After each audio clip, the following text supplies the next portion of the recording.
2026 మార్చి 31 వరకు దేశంలో మావోయిస్టులను ఏరివేస్తామన్నారు కేంద్ర హోంశాఖ మంత్రి అమిత్ షా. ఛత్తీస్గఢ్ పర్యటనలో భాగంగా బస్తర్ ఒలింపిక్స్ లో పాల్గొన్న అమిత్ షా నక్సలైట్లు లొంగిపోవాలని సూచించారు. లేదంటే భద్రతా బలగాల చర్యలను తప్పక ఎదుర్కొనేందుకు సిద్ధంగా ఉండాలని హెచ్చరించారు.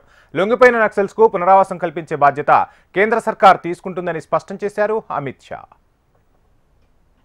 फिर से एक बार विष्णुदेव जी पर भरोसा किया है।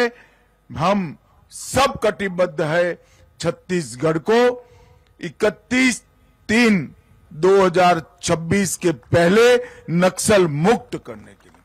और जैसे ही छत्तीसगढ़ नक्सल मुक्त होता है पूरे देश में से नक्सलवाद का खात्मा होता है।